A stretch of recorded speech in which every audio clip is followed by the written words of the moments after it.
दोस्तों आदाब, कैसे हैं आप सभी। उम्मीद कि आप सभी खैरियत से होंगे। आज है 11 अगस्त 2026 और आज की सुर्खियां ये रही। पाकिस्तान में बारूद गर्जा, स्ट्रेट ऑफ होर्मुज में तनाव बढ़ा और ईरान ने अमेरिका इसराइल पर लगाया इल्जाम। तेहरान में कमांड बदले, लेबनान में एम्बुलेंस भी निशाने पर आई और जंग का साया फिर गहराया। बाब अल मंदेब में मिसाइल बरसी, 3 जाने गई और समुद्री रास्ता भी खौफ में आया। पाकिस्तान में टीटीपी का हमला, ईरान में नई सैन्य कमान, हर मोर्चे पर संकट का तूफान छाया। स्ट्रेट ऑफ होर्मुज से लेबनान और लाल सागर तक बारूद ने पूरे इलाके को अपनी जद में पाया। अब सवाल ये है कि क्या ये अलग अलग चिंगारियां या पूरे मिडिल ईस्ट को भड़काने वाला कोई शोला उठ आया है। जानेंगे इस खास रिपोर्ट में। मैं हूं रियाज अहमद और आप देख रहे हमारा खास शो बातें दुनिया की। वीडियो में आगे बढ़ने से पहले मैं आपको खुशखबरी देना चाहता हूं कि मेरे 1000 सब्सक्राइबर पूरे हो चुके हैं। आप सभी का बहुत बहुत शुक्रिया। दोस्तों, इस वीडियो की शुरुआत करते हैं पाकिस्तान से आई एक बड़ी खबर से। पाकिस्तान के दक्षिण वजीरिस्तान से एक बड़ी सैन्य कार्रवाई की खबर सामने आई है। तहरीके तालिबान पाकिस्तान यानी टीटीपी ने दावा किया है कि उसने अंगूर अड्डा खामरंग रोड पर पाकिस्तानी सेना के एक काफिले को घात लगाकर निशाना बनाया है। टीटीपी का दावा है कि इस हमले में पाकिस्तानी सेना के करीब 12 जवान मारे गए या घायल हुए हैं। हालांकि अभी तक इस दावे की आजादाना तौर पर तस्दीक नहीं हुई है। खास बात यह है कि इससे पहले भी ऐसे हमलों के नाम पर पुराने और किसी दूसरी घटना के वीडियो सोशल मीडिया पर वायरल हो चुके हैं। यानी फिलहाल इस हमले को लेकर सबसे जरूरी बात यही है कि टीटीपी का दावा सामने आया है, लेकिन पाकिस्तानी सेना की तरफ से अभी इसकी कोई आधिकारिक तस्दीक नहीं की गई है। लेकिन अगर दक्षिण वजीरिस्तान की बात करें तो यह इलाका पिछले कुछ वक्त से लगातार हिंसा और आतंकी हमलों की वजह से चर्चा में रहा है। सितंबर 2025 में भी टीटीपी ने एक पाकिस्तानी सैन्य काफिले पर हमला करने का दावा किया था, जिसमें 12 सैनिकों की मारे जाने की बात कही गई थी। इसके बाद अक्टूबर 2025 में खैबर पख्तूनख्वा के कुर्रम इलाके में भी एक बड़ा घात लगाकर हमला हुआ था, जिसमें 22 सैनिकों की मारे जाने का दावा किया गया था। दोस्तों, इन घटनाओं से अंदाजा लगाया जा सकता है कि पाकिस्तान के इन इलाकों में सुरक्षा बलों के सामने चुनौती लगातार बढ़ती जा रही है। दोस्तों, अब रुख करते हैं ईरान का, जहां स्ट्रेट ऑफ होर्मुज को लेकर तनाव लगातार बढ़ता दिखाई दे रहा है। ईरान के विदेश मंत्री ने इस पूरे मामले में अमेरिका और इसराइल को सीधे जिम्मेदार ठहराया है। ईरान का कहना है कि स्ट्रेट ऑफ होर्मुज में जो भी असुरक्षा और तनाव पैदा हुआ है, उसके पीछे अमेरिकी और इजरायली कार्रवाइयां बड़ी वजह है। ईरान ने यह भी साफ किया है कि उसने स्ट्रेट ऑफ होर्मुज को बंद नहीं किया। ईरान के मुताबिक ये रास्ता सभी के लिए खुला है, लेकिन जो देश उसके साथ जंग के हालात में, उनके लिए स्थिति अलग हो सकती है।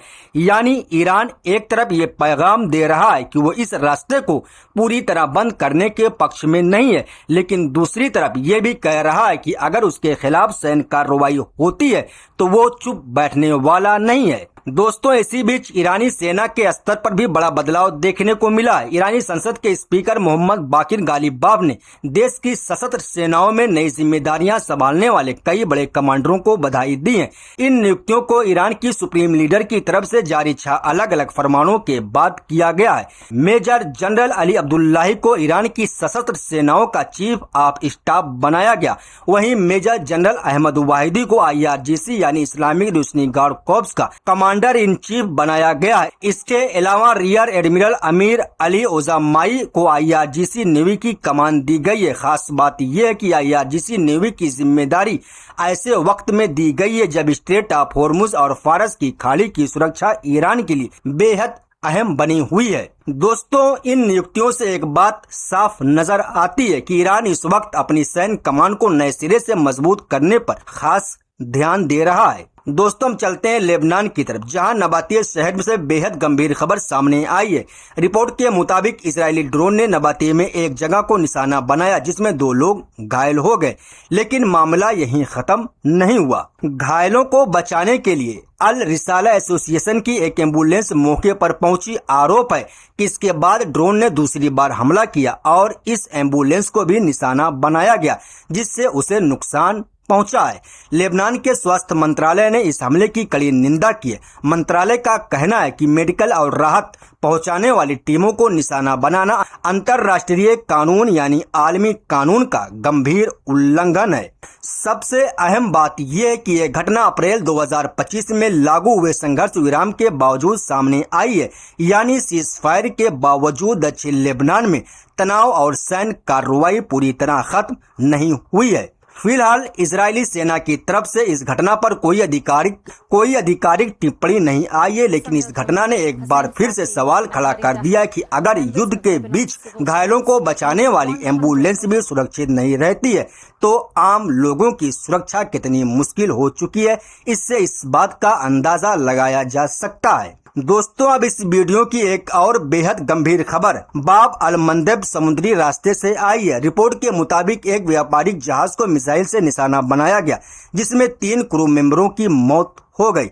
बताया जा रहा है कि मरने वालों में 2 पाकिस्तानी और 1 इंडोनेशियाई नागरिक शामिल है। अल हदद की रिपोर्ट के मुताबिक यह हमला यमन की ताइज गवर्नमेंट के पूर्व हिस्से से दागी गई बैलिस्टिक मिसाइल के जरिए किया गया और इसके पीछे हूती यानी अंसारुल्लाह बलों का हाथ होने का दावा किया जा रहा है। हालांकि इस हमले की अभी आधिकारिक तौर पर स्वतंत्र यानी आजादाना तौर पर तस्दीक नहीं हुई है। बाब अल मंदेब दुनिया के सबसे अहम समुद्री रास्तों में से एक है। यहाँ किसी भी तरह का बड़ा हमला सिर्फ एक जहाज या कुछ लोगों की सुरक्षा का मामला नहीं होता, बल्कि इसका असर पूरे लाल सागर और अंतर्राष्ट्रीय समुद्री कारोबार पर भी पड़ सकता है। दोस्तों, एक तरफ दक्षिण वजीरिस्तान में पाकिस्तानी सेना पर हमले का खतरा, दूसरी तरफ स्ट्रेट ऑफ होर्मुज में ईरान और अमेरिका इजराइल के बीच बढ़ता तनाव, दक्षिण लेबनान में ड्रोन हमले और अब बाब अल मंदेब में व्यापारिक जहाज पर मिसाइल हमला, ये सारी घटनाएं मिलकर मिडिल ईस्ट और उसके आसपास के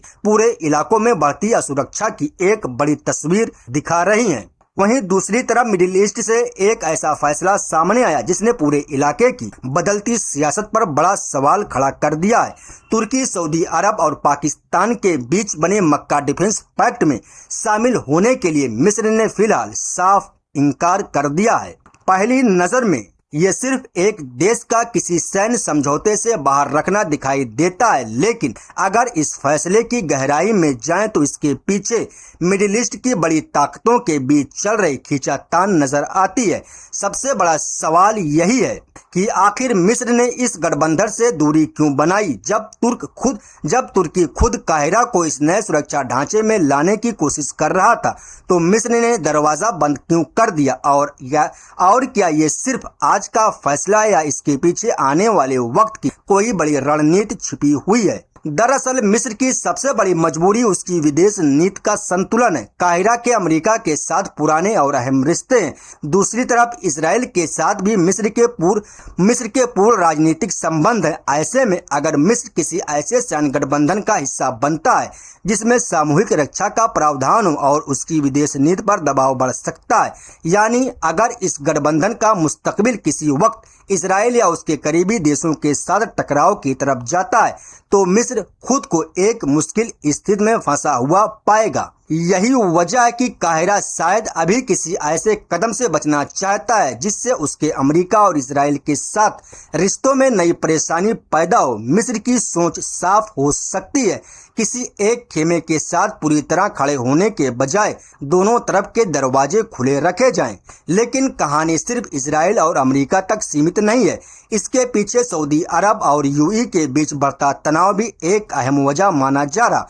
मिस्र के लिए यह स्थिति बेहद संवेदनशील है क्योंकि काहिरा के आर्थिक और सैन्य हित दोनों ही खाड़ी के इन देशों के साथ जुड़े हुए हैं। अब जरा सोचिए, अगर मिस्र ऐसे गठबंधन में शामिल होता है जिसे सऊदी अरब की क़यादत वाली सुरक्षा व्यवस्था के रूप में देखा जाने लगे और दूसरी तरफ यूएई की अपनी अलग रणनीतिक सोच हो तो काहिरा के लिए संतुलन बनाना मुश्किल हो सकता है। इसलिए मिस्र शायद किसी ऐसी लाइन पर चलना चाहता है जहां वो सऊदी अरब से भी रिश्ते बनाए रखे और यूएई से भी दूरी न बढ़ाए। यहीं से इस पूरे मामले का सबसे बड़ा राजनीतिक सवाल पैदा होता है, क्या मक्का डिफेंस पैक्ट धीरे धीरे एक बड़ा क्षेत्रीय सुरक्षा गठबंधन बनने जा रहा है। फिलहाल काहिरा यही पैगाम दे रहा है कि वो जल्दबाजी नहीं करना चाहता है। और यहाँ एक और दिलचस्प सवाल उठता है, क्या मिस्र ने हमेशा के लिए इस गठबंधन को ठुकरा दिया या सिर्फ सही वक्त का इंतजार कर रहा है?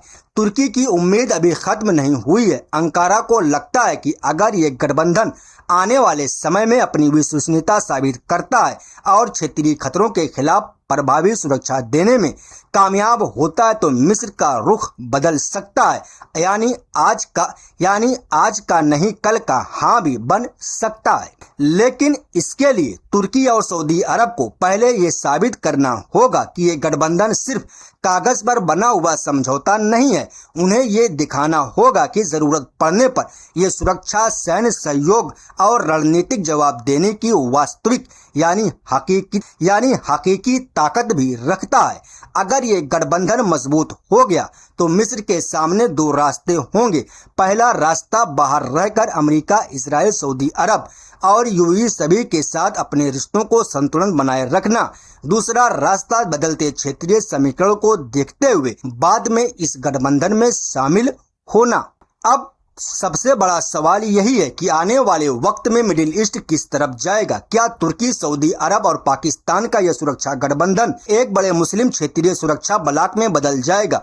क्या मिस्र बाद में इस ब्लॉक का हिस्सा बनेगा या फिर काहिरा अमेरिका, इजराइल, सऊदी अरब और यूएई के साथ अपने पुराने संतुलन को आगे बढ़ाता रहेगा? फिलहाल मिस्र ने दरवाजा बंद किया है, लेकिन उसे पूरी तरह लॉक किया या सिर्फ कुंडी लगाई है? आने वाला वक्त इसका जवाब देगा। अभी के लिए बस इतना ही। बहुत बहुत शुक्रिया। मिलते हैं अगली वीडियो, तो अपना ख्याल रखिएगा। अल्लाह हाफिज।